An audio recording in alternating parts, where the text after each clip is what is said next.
Olá, bem-vinda, bem-vindo ao Elas Pautam.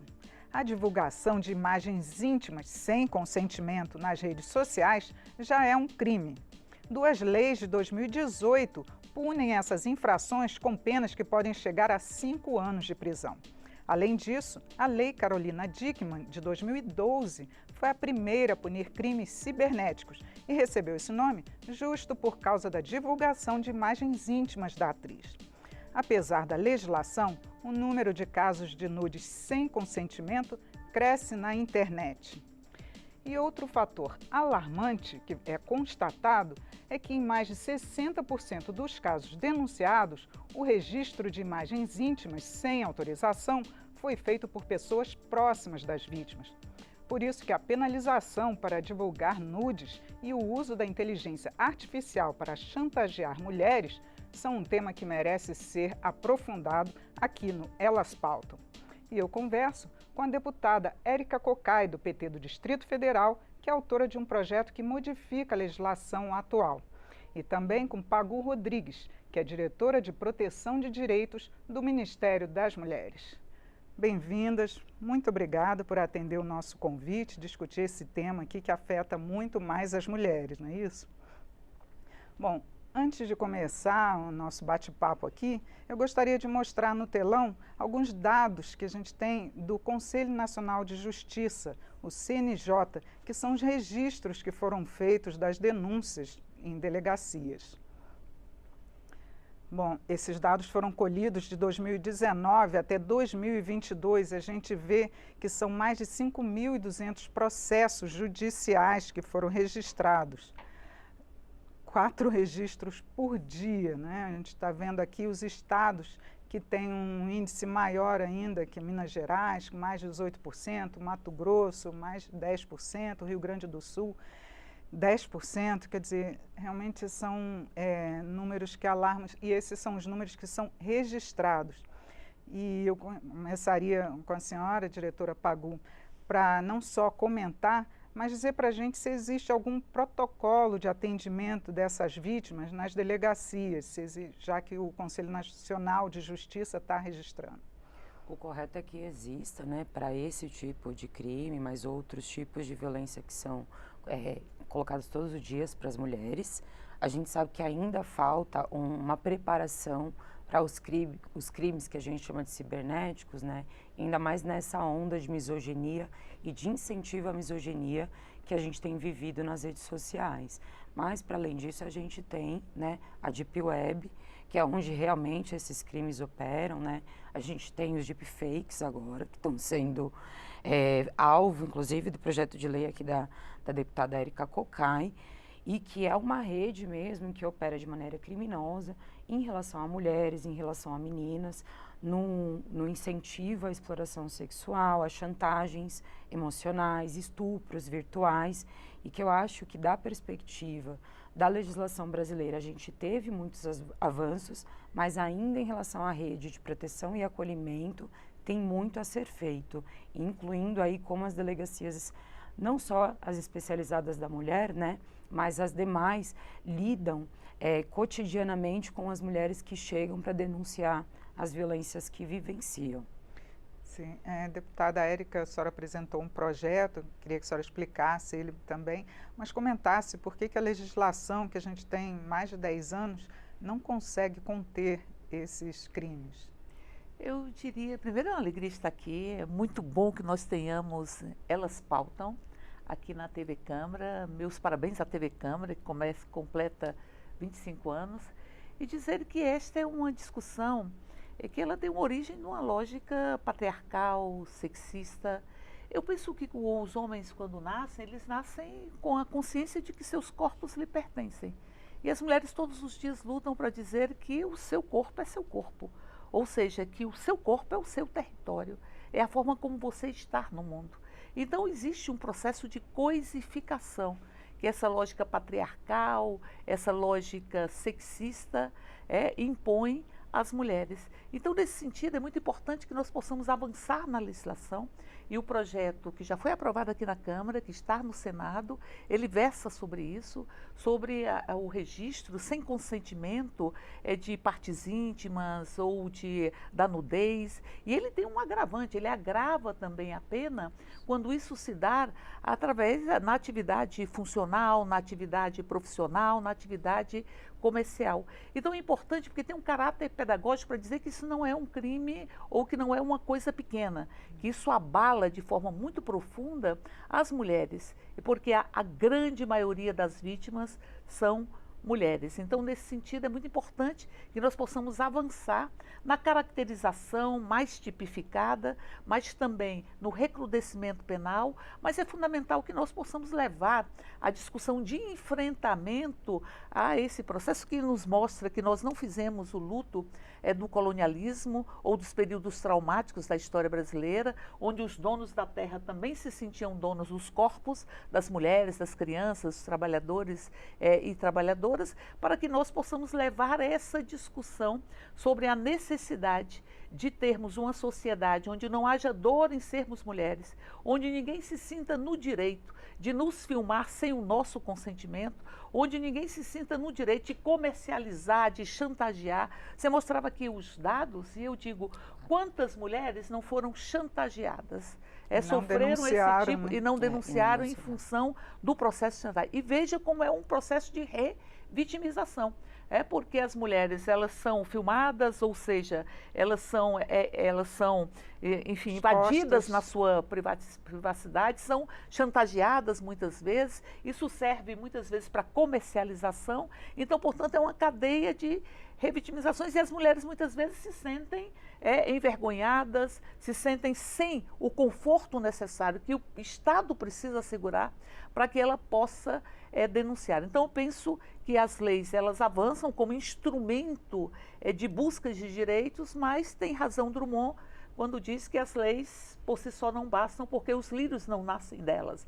Então, as leis são instrumentos de buscar direitos, mas é preciso uma série de políticas públicas para que nós possamos, enfim, assegurar que as leis se transformem em realidade.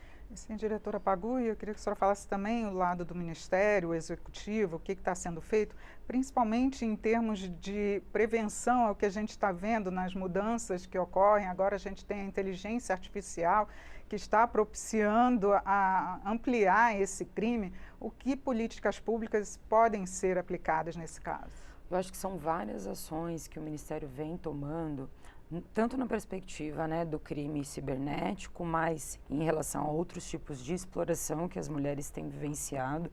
Dentre elas, a gente fez a recomposição do LIC 180 para garantir exatamente isso, as tipificações adequadas desses crimes todos, que estão relacionados à violência contra a mulher. E garantir que a orientação devida do serviço possa chegar para essas mulheres e elas tenham condições de acionar a rede de proteção e o acolhimento devido, mas também a orientação devida para que possam fazer a denúncia. Então, essa é uma das frentes que é de prevenção primária e secundária que a gente fala, que tem garantido aí o suporte para esse tipo de processo.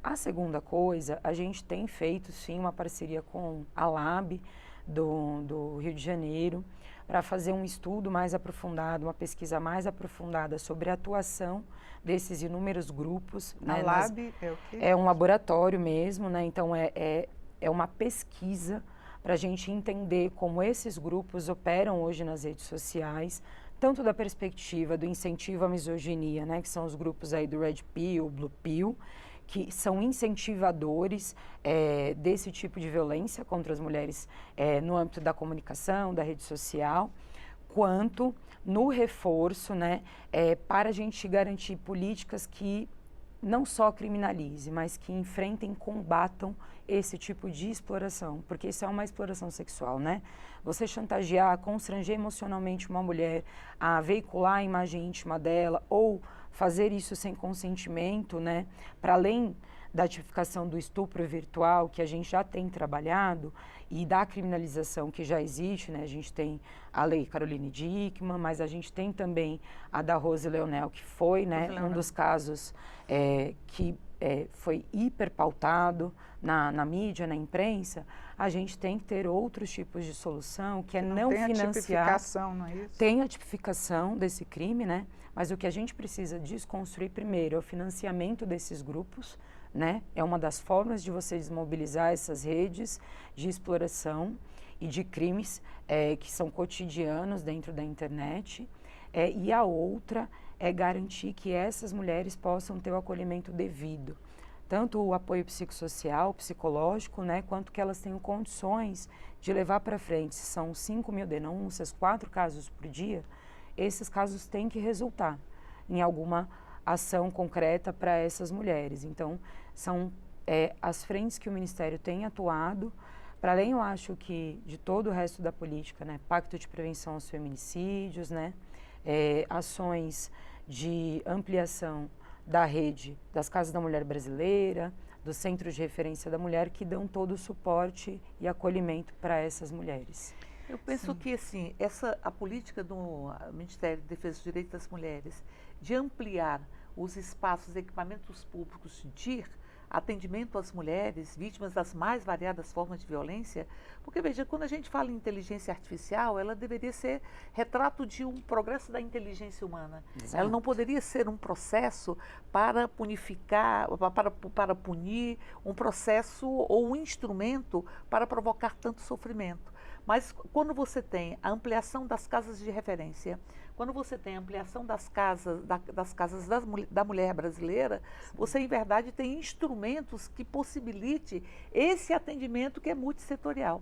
E aqui nós estamos falando como é que essa mulher ela tem que ser acolhida para que ela possa superar a violação de direitos que ela sofreu e ela tenha todo o suporte necessário para isso. Mas também, como é que você pode acionar o Estado para que haja responsabilização de quem provocou este crime, para que você possa romper um processo de impunidade, porque a impunidade, ela primeiro, ela pereniza a violação de direitos e, ao mesmo tempo, ela leva a não acreditar-se no Estado democrático de direito para dar respostas. É aquela história de que a corda sempre arrebenta para o lado mais fraco e não vale a pena denunciar e tal.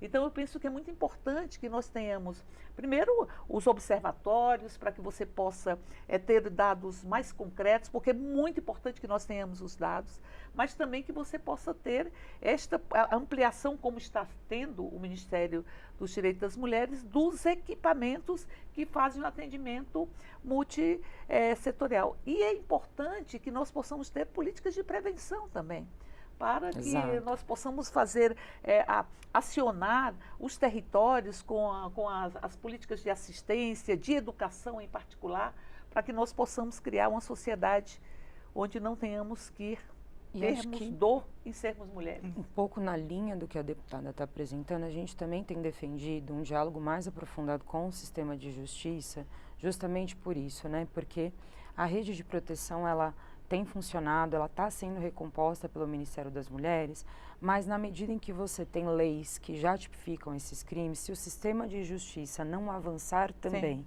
na discussão em relação à violência contra as mulheres e a maneira como tratar essa discussão dentro do sistema, que passa desde delegacia, né, até juizados, varas e a rede própria do sistema de justiça, acontece isso, né? Você tem leis que acabam não funcionando da maneira que deveriam, porque o corpo do sistema de justiça não está também adequando a cobrança devida para que elas sejam realmente aplicadas, né? Agora, eu queria abordar porque eu acho que, além da legislação que a gente tem, com as punições, as políticas públicas que a senhora citou, que estão sendo feitas, seria necessário algo também voltado para a recuperação das vítimas. Sim. Nós temos aqui uma deputada, a gente vai apresentar no telão um depoimento da deputada Daiane Bittencourt, porque foram instaladas 4 câmeras no apartamento que ela alugou aqui em Brasília, ela não soube, quer dizer, invasão de privacidade, e ela agora vai contar para a gente, vai dar um depoimento para a gente do que ocorreu. Meus assessores, toda vida quando eu volto para o meu estado, eles cuidam das minhas coisas que ficam aqui em Brasília também. E aí, na segunda-feira, eles foram abrir o flat para a moça da imobiliária ajeitar uma coisa no banheiro. E quando um sentou e que olhou para o teto, sentou no sofá e olhou para o teto, achou uma coisa estranha, uma luzinha vermelha, que foi naquele coisinho de fumaça, né? E aí, nisso, quando ele achou coisa estranha, aí chamou o outro olhou, e em seguida eles chamaram ela, que já estava no quarto, para ela olhar. E aí, quando ela olhou, disse: eu posso abrir, você vai abrir aqui, eu vou filmar para você ver e tal. Quando eles abriram, caiu uma câmera. Aí eles acharam estranho, disse: não, com certeza deve ter mais. E nesse seguinte, ela mesma, a moça da imobiliária, chamou a segurança do hotel, e aí eles chamaram outra pessoa que trabalha com fiação, com internet, e foram tirar todos os detectores de fumaça e esse da água também. E descobriram que todos são falsos, e por trás dele tinha uma câmera. Então tinha uma câmera, eram 4 câmeras, uma apontada para a cama com microfone, outra no banheiro e outra espalhada no flat. Eu me senti exposta, fragilizada. Depois que caiu a ficha mesmo, que tudo aconteceu comigo, eu comecei infelizmente, a ter alguns pânicos. Então hoje eu não viajo só, eu não fico num quarto de hotel só, e não está me fazendo nada bem. Eu acredito que isso não ia fazer nada bem a ninguém, né? Imediato a gente foi para a Polícia Civil, contar tudo do ocorrido, que ficou responsável, então, eles de fazer a perícia e fazer toda a investigação. Obrigada, deputada Daiane, por compartilhar com a gente essa experiência. Deputada Érica, o que pode ser feito para as vítimas no pós-crime, né? Porque elas que realmente acabam, que não conseguem só denunciar, ainda tem todo o sofrimento desse processo. Esse nível de exploração sexual, né, é que se constata através das imagens não autorizadas, né? O projeto, inclusive, com o substitutivo da deputada Luísa Canziani, ele também prevê, quando você filma partes íntimas de mulheres em coletivos, sem a sua própria autorização. Então, esse tipo, a caracterização do próprio crime, mas ele também exige que nós tenhamos este acolhimento e este atendimento às mulheres. Porque a gente vê que a exploração sexual, muitas vezes você tem todo um trabalho para que ela seja denunciada. Para que você denuncie, você tem que identificar enquanto violência, enquanto exploração, enquanto crime. Por isso que é importante também a tipificação.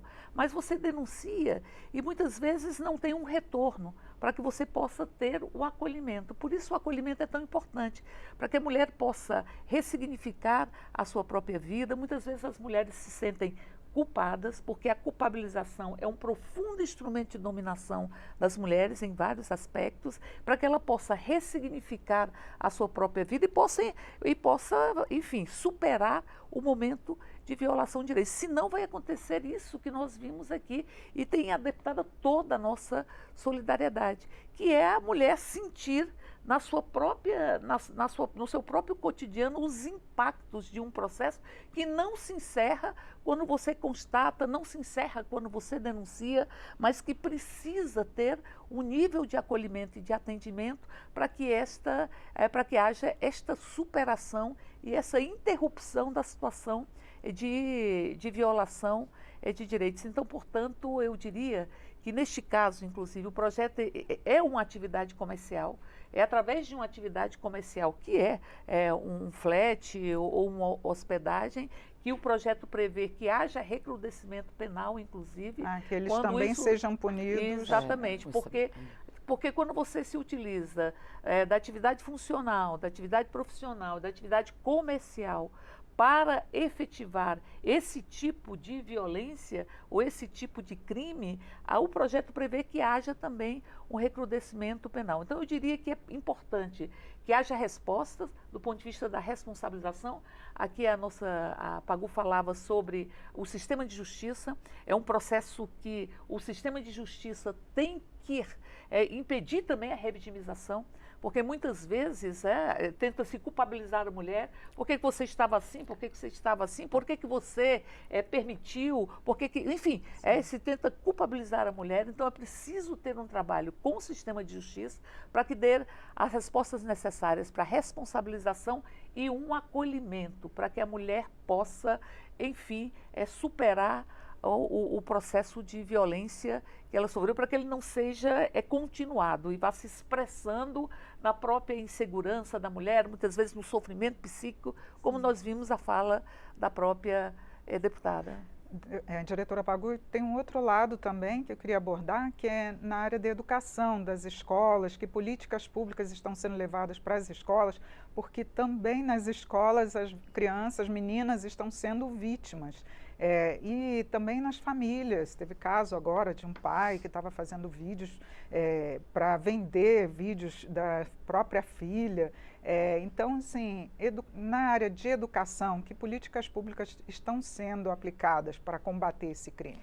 Já existe, né, há muito tempo, inclusive desde que a Lei Maria da Penha no Brasil foi aprovada, se faz a discussão quanto à necessidade de você ter uma ação que a gente chama de prevenção primária, que é trabalhar da perspectiva da educação, uma nova formação, uma nova perspectiva sobre os papéis entre mulheres e homens, meninos e meninas, para que esses tipos de violência não sejam reproduzidos, né? Então, na verdade, você tem que, pela educação, fazer toda uma mudança social, cultural e de consciência, né, dessas meninas, desses meninos, né, os meninos para que eles entendam que eles não podem cometer essas violências e as meninas para que elas não naturalizem essas violências, não entendam que essas violências são normais ou que elas devam aceitar. Porque hoje é como a nossa sociedade é educada, né? Muitas vezes nós mulheres somos educadas de uma forma que a gente muitas vezes nem identifica essas violências. Então, a educação tem um papel fundamental. Tem até uma escola onde os alunos fizeram no Rio de Janeiro, usando Sim. a inteligência artificial, Exato. foi isso? Para divulgar a imagem das meninas. Quer dizer, muitas escolas precisam também estar muitíssimo atentas a evitar esse tipo de crime. Com toda certeza, porque para além disso, assim, o que a gente tem visto pelos índices no Brasil inteiro, a discussão em relação ao enfrentamento e exploração de crianças e adolescentes é um marco neste governo, no governo Lula, porque a gente sabe da gravidade dos fatos, a gente sabe que muitas vezes em várias regiões do país isso é tido como um processo cultural, naturalizado, né? Então, é naturalizado e muitas vezes as meninas que crescem nesse ambiente naturalizaram de tal forma essa violência que não conseguem identificá-la. E quando você discute isso nas escolas, quando você tem uma política como a da escuta protegida, que é uma ação fundamental, né, para você conseguir que essas meninas dialoguem sobre essas violências, é importantíssimo. E esse trabalho, ele realmente é feito dentro das escolas e com o apoio das escolas, para além das discussões de todas as outras inúmeras violências que essas meninas vivenciam, né? A psicológica, a do racismo institucional, né? Em várias regiões do Brasil e que devem ser pautados porque é uma cadeia, né? Comum, assim, de crimes, de violências que são vivenciadas cotidianamente nesses espaços. Porém, eu acho que tem mais uma coisa que precisa ser debatida, que é exatamente a regulação das redes sociais. Sim. Porque alguns desses crimes que a gente tem vivenciado no âmbito escolar, eles estão sendo realmente incentivados via rede social. E como o acesso, né, à rede social para essa meninada é muito fácil, também é fácil o acesso para esse tipo de incentivo a essas violências. Então tem que haver uma regulamentação, para além da regulação dos espaços, né, como setor hoteleiro e tal, tem que haver também das redes sociais, que é por onde esse debate tem entrado e por onde esse incentivo tem entrado, porque nenhuma criança nasce sabendo cometer esse tipo de violência, vamos dizer assim, né? Nenhum menino nasce com isso naturalizado em si, isso é educado de alguma forma. Então, a televisão e as redes sociais são incentivadoras, sim. Para além de serem, hoje, eu diria, cúmplices, né? Quando você tem pais que cometem esse tipo de crime, mas você tem toda uma rede, né, de homens adultos que estão operando a exploração de meninas e de mulheres dentro desses espaços. Com certeza. Nosso tempo está acabando. Eu gostaria que a senhora fizesse suas considerações finais, deputada. Eu penso que tem razão a Pagu quando ela diz que ninguém nasce odiando, né? Então, e Mandela fala sobre isso, se aprende a odiar. Por isso a importância dessa discussão adentrar as escolas. E nós temos um enfrentamento muito grande aqui na Câmara que querem que as escolas não discutam a questão de gênero, que se tire a discussão dos fenômenos humanos e inclusive a escola como elo fundamental de proteção aos direitos de criança e adolescente. É preciso levar essa discussão para as escolas, mas é preciso que nós tenhamos um processo de atividades culturais, de envolvimento conjunto das políticas públicas. Eu diria que a misoginia, porque isso é uma expressão de misoginia, é de você, enfim, ter um ódio em função da condição de gênero, em função em relação às mulheres. A misoginia ela é muito construída com os discursos também. Então, o discurso não tem inocência no discurso. O discurso é ponte entre pensamento e ação. Então, o discurso se transforma em estatística. Então, o discurso misógino, o discurso que consolida as diversas violências que as mulheres sofrem, que, como disse a Pagu também, quando ela é naturalizada, ela não é percebida enquanto violência. Então, nós estamos discutindo violência institucional de gênero, violência política de gênero. Estamos discutindo aqui, aprovamos a igualdade salarial entre homens e mulheres, que está sendo questionada. Então, portanto, é muito importante que nós possamos ter o comprometimento do conjunto das políticas públicas para construir uma sociedade onde nós não tenhamos esse nível de crime. E, por fim, regulamentar as redes sociais é absolutamente fundamental. Com certeza. Esse é um tema que a gente vai ter que voltar a discutir aqui no Elas Pautam. E eu queria agradecer a presença da senhora deputada, da senhora diretora Pagu, porque a gente tem que estender essa discussão para se transformar realmente numa legislação forte, né? Eu conversei sobre a divulgação de imagens íntimas sem o consentimento da vítima com a deputada Érica Cocai, do PT do Distrito Federal, que é autora de um projeto que modifica a legislação atual, e com Pagu Rodrigues, que é diretora de proteção de direitos do Ministério das Mulheres. Você pode acompanhar e também compartilhar o Elas Pautam pelo YouTube da TV Câmara. Siga também as nossas redes sociais, Instagram, Twitter, TikTok e Facebook. Eu sou Regina Assunção, agradeço a sua audiência. Até a próxima.